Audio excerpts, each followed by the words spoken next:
Chapter 7. Introducing Claude and Eustace. The blow fell precisely at 1:45, summertime.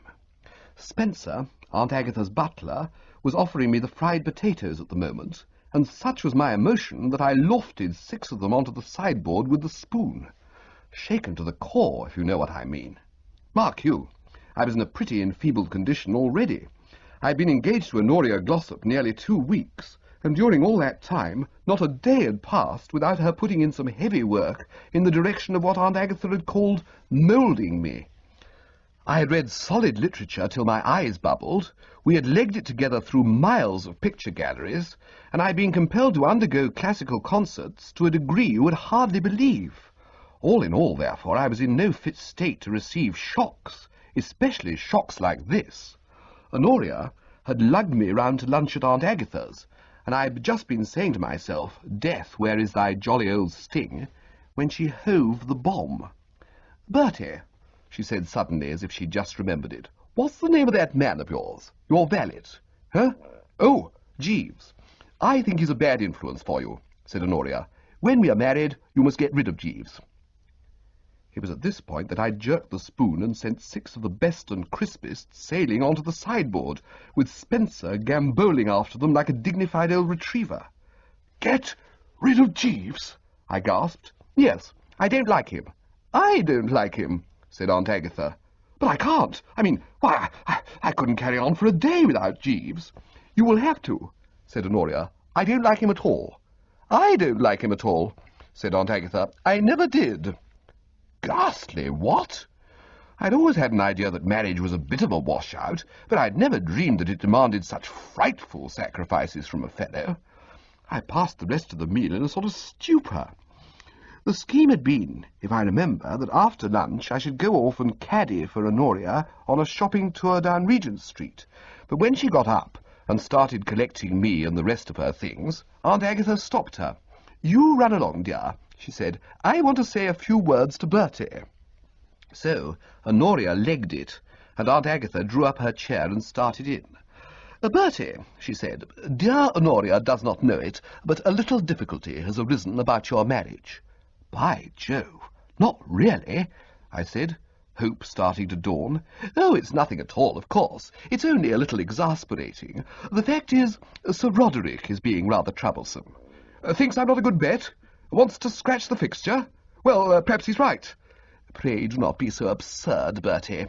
It is nothing so serious as that. But the nature of Sir Roderick's profession unfortunately makes him over-cautious." I didn't get it. Over-cautious? Yes, I suppose it is inevitable.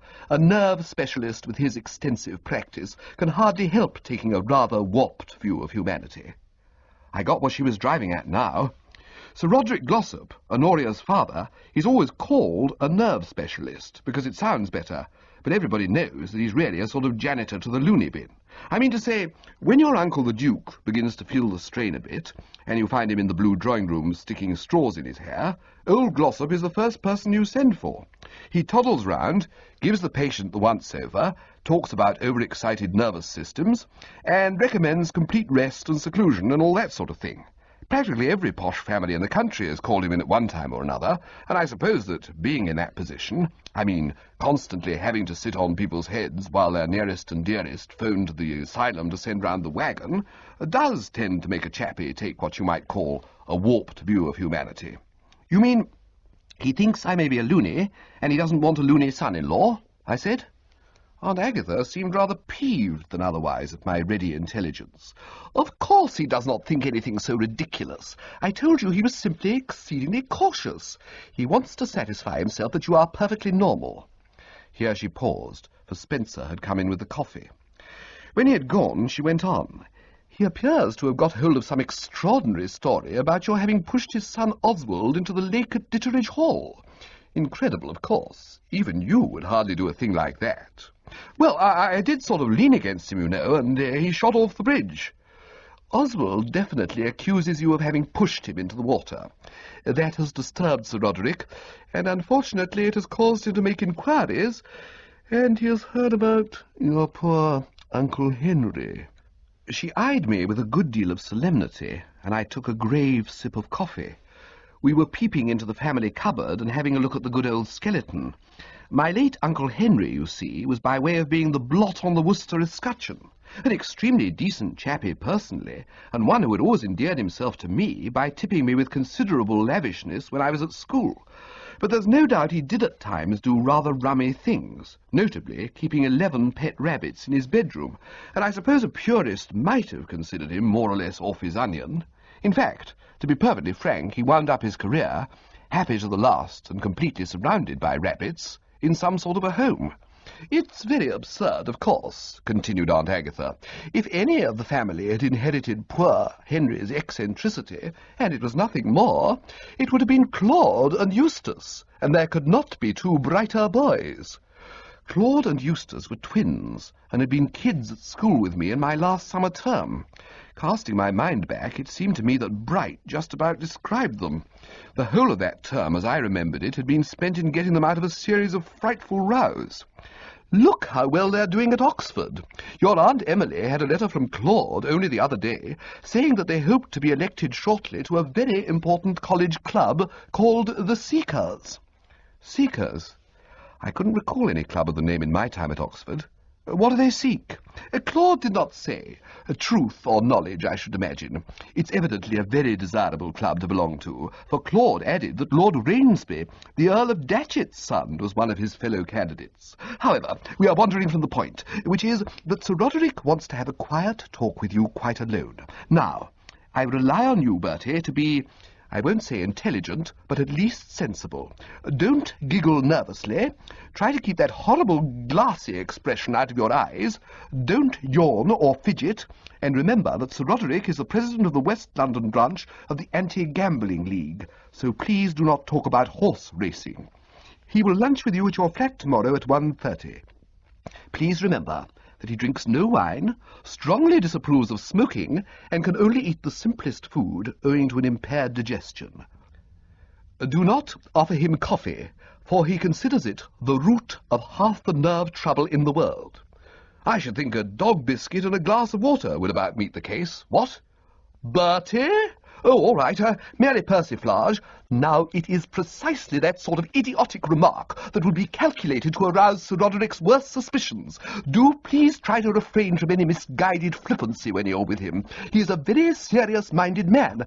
Are you going? Well, please remember all I have said. I rely on you, and if anything goes wrong, I shall never forgive you. Right-ho, I said. And so home, with a jolly day to look forward to. I breakfasted pretty late next morning and went for a stroll afterwards. It seemed to me that anything I could do to clear the old lemon ought to be done, and a bit of fresh air generally relieves that rather foggy feeling that comes over a fellow early in the day. I had taken a stroll in the park and got back as far as Hyde Park Corner when some blighter sloshed me between the shoulder blades. It was young Eustace, my cousin. He was arm in arm with two other fellows, the one on the outside being my cousin Claude, and the one in the middle a pink-faced chappie with light hair and an apologetic sort of look. "Bertie, old leg," said young Eustace affably. "Hullo," I said, not frightfully chirpily. "Fancy running into you, the one man in London who can support us in the style we're accustomed to. By the way, you've never met old Dogface, have you? Dogface, this is my cousin Bertie. Lord Rainsby, Mr. Wooster. We've just been round to your flat, Bertie. Bitterly disappointed that you were out, but were hospitably entertained by old Jeeves. That man's a corker, Bertie. Stick to him."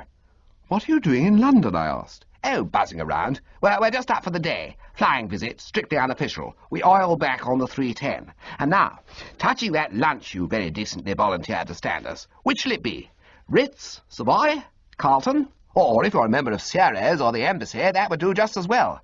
"I can't give you lunch. I've got an engagement myself. And, oh, by Jove," I said, taking a look at my watch, "I'm late." I hailed a taxi. "Sorry." "As man to man, then," said Eustace. "Lend us a fiver." I hadn't time to stop and argue. I unbelted the fiver and hopped into the cab. It was 20 to 2 when I got to the flat.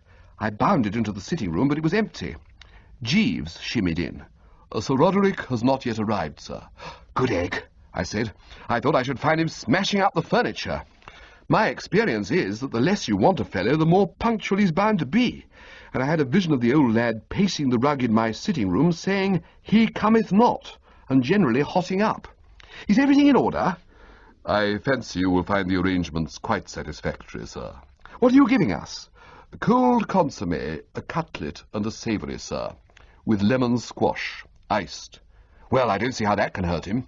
Don't go getting carried away by the excitement of the thing and start bringing in coffee. No, sir. And don't let your eyes get glassy, because if you do, you're apt to find yourself in a padded cell before you know where you are. Very good, sir. There was a ring at the bell. Stand by, Jeeves, I said. We're off. Chapter 8. Sir Roderick Comes to Lunch. I had met Sir Roderick Glossop before, of course, but only when I was with Honoria, and there's something about Honoria which makes almost anybody you meet in the same room seem sort of undersized and trivial by comparison. I had never realized till this moment what an extraordinarily formidable old bird he was. He had a pair of shaggy eyebrows which gave his eyes a piercing look, which was not at all the sort of thing a fellow wanted to encounter on an empty stomach. He was fairly tall and fairly broad, and he had the most enormous head, with practically no hair on it, which made it seem bigger and much more like the dome of St. Paul's. I suppose he must have taken about a 9 or something in hats. Shows what a rotten thing it is to let your brain develop too much. What ho, what ho, what ho, I said, trying to strike the genial note, and then had a sudden feeling that that was just the sort of thing I'd been warned not to say. Dashed difficult it is to start things going properly on an occasion like this. A fellow living in a London flat is so handicapped. I mean to say, if I'd been the young squire greeting the visitor in the country, I could have said, "Welcome to Meadow Sweet Hall," or something zippy like that. It sounds silly to say, "Welcome to number 6A, Crichton Mansions, Berkeley Street, W." "I am afraid I am a little late," he said as we sat down. "I was detained at my club by Lord Alistair Hungerford, the Duke of Ramthurmlin's son. His Grace, he informed me, had exhibited a renewal of the symptoms which have been causing the family so much concern. I could not leave him immediately, hence my unpunctuality, which I trust has not discommoded you." "Oh, not at all. So, the Duke's off his rocker, what?"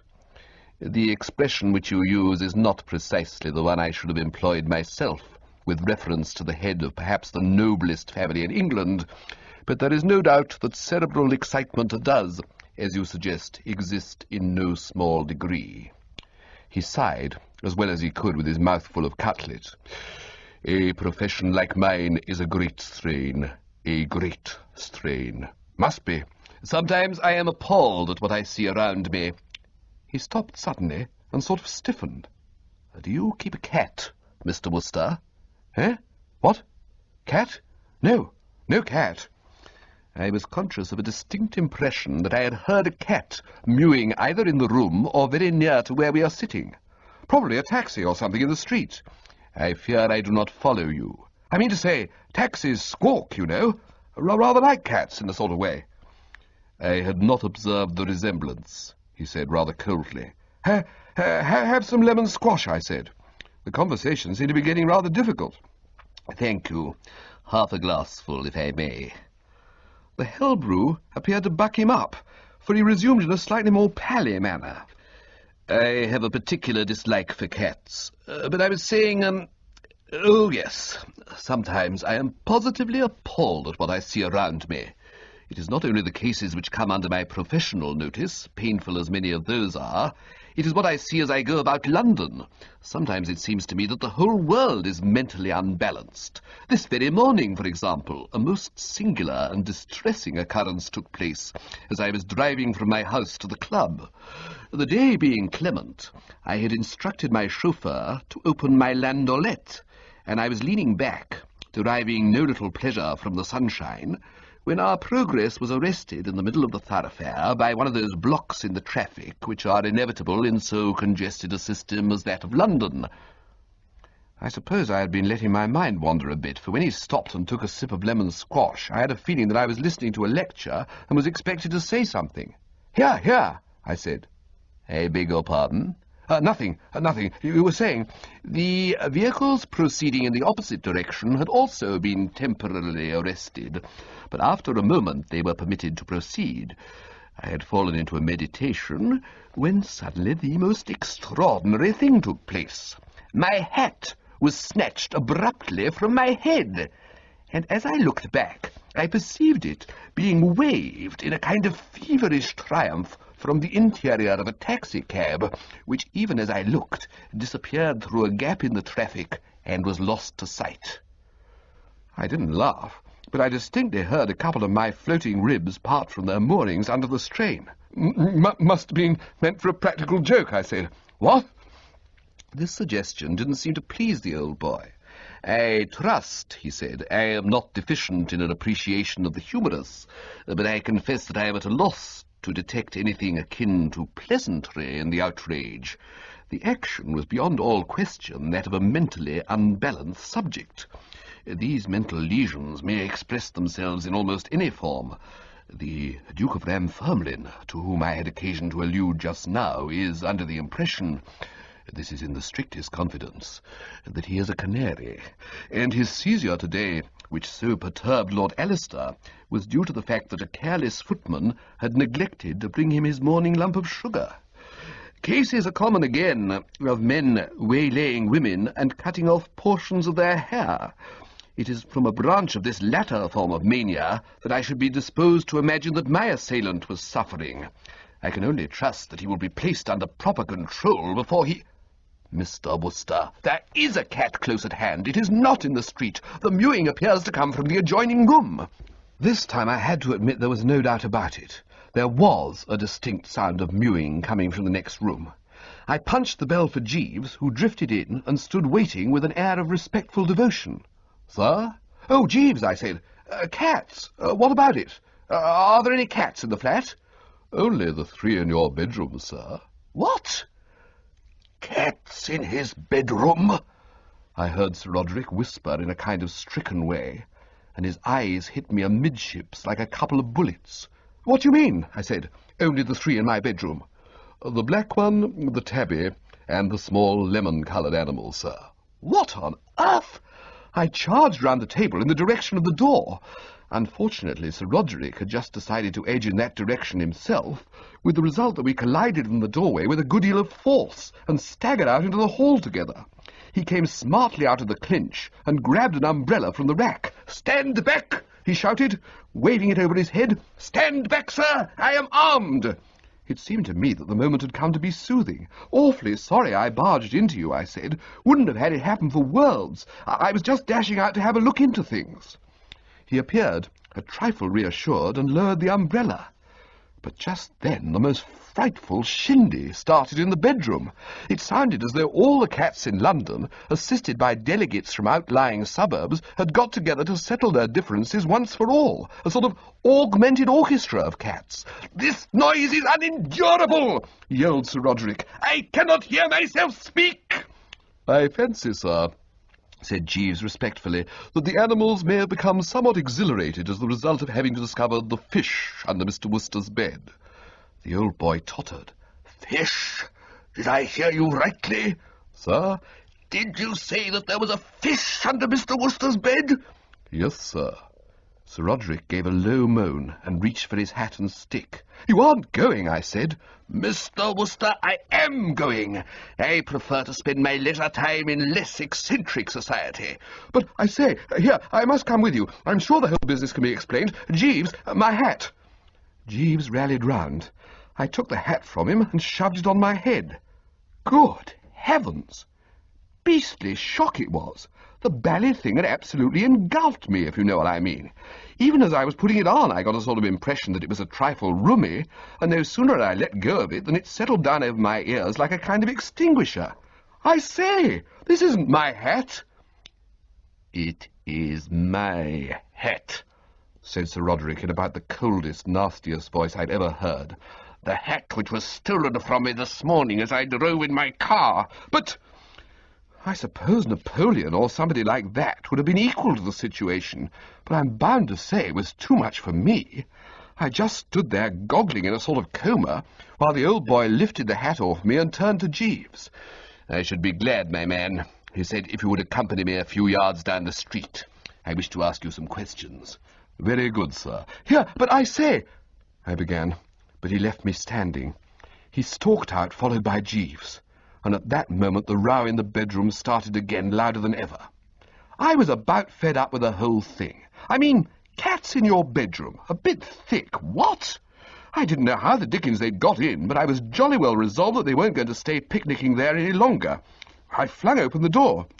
I got a momentary flash of about 115 cats of all sizes and colours scrapping in the middle of the room, and then they all shot past me with a rush and out of the front door, and all that was left of the mob scene was the head of a whacking big fish lying on the carpet and staring up at me in a rather austere sort of way, as if it wanted a written explanation and apology.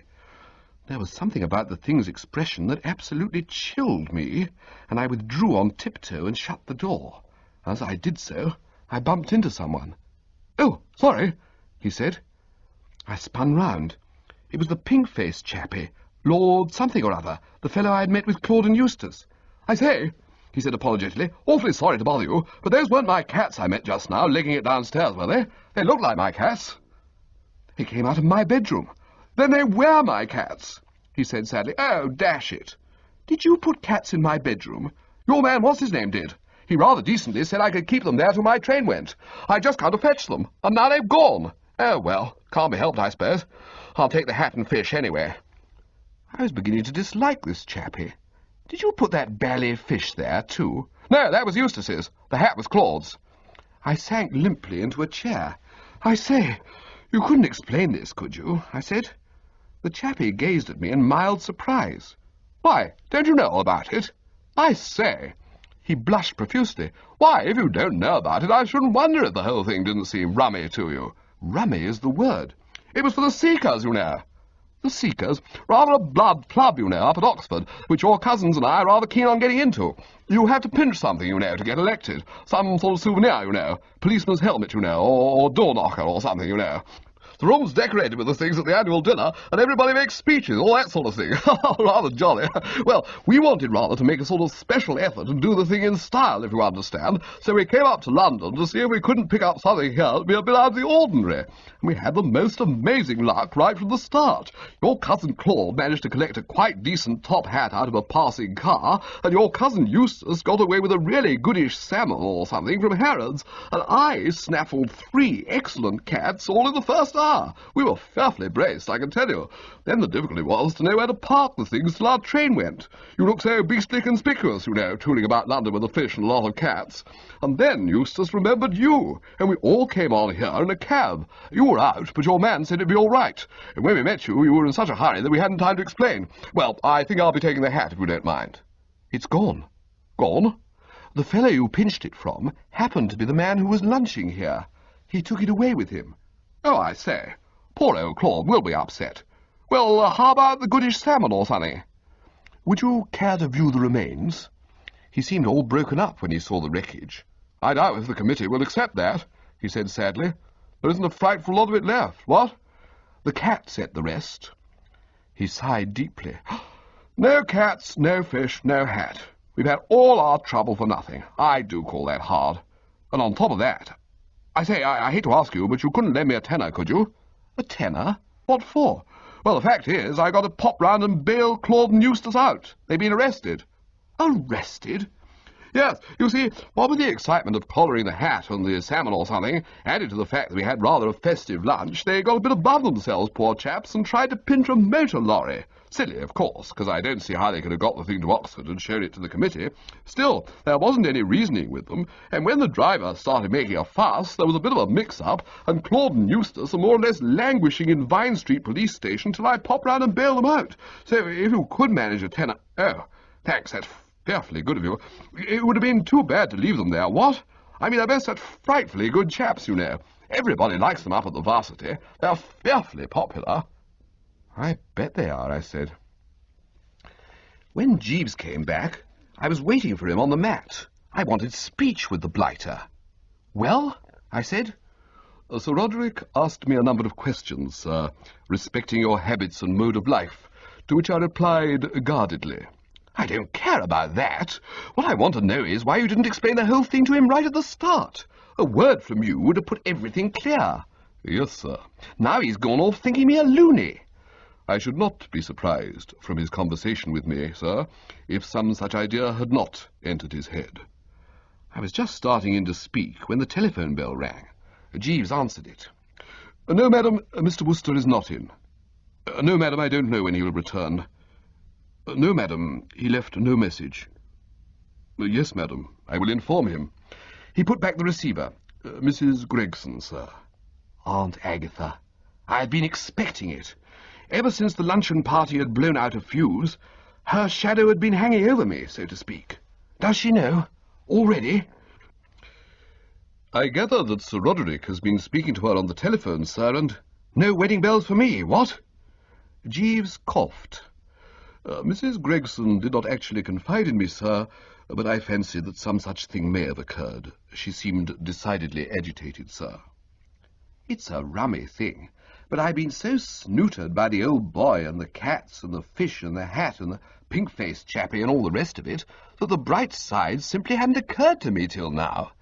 By Jove, it was like a ballet weight rolling off my chest. I gave a yelp of pure relief. Jeeves, I said, I believe you worked the whole thing. Sir, I believe you had the jolly old situation in hand right from the start. Well, sir, Spencer, Mrs. Gregson's butler, who inadvertently chanced to overhear something of your conversation when you were lunching at the house, did mention certain of the details to me, and I confess that, though it may be a liberty to say so, I entertained hopes that something might occur to prevent the match. I doubt if the young lady was entirely suitable to you, sir. And she'd have shot you out on your ear 5 minutes after the ceremony. Yes, sir. Spencer informed me that she had expressed some such intention. Mrs. Gregson wishes you to call upon her immediately, sir. She does, eh? What do you advise, Jeeves? I think a trip abroad might prove enjoyable, sir. I shook my head. She'd come after me. Not if you went far enough afield, sir. There are excellent boats leaving every Wednesday and Saturday for New York. Jeeves, I said, you're right as always. Book the tickets.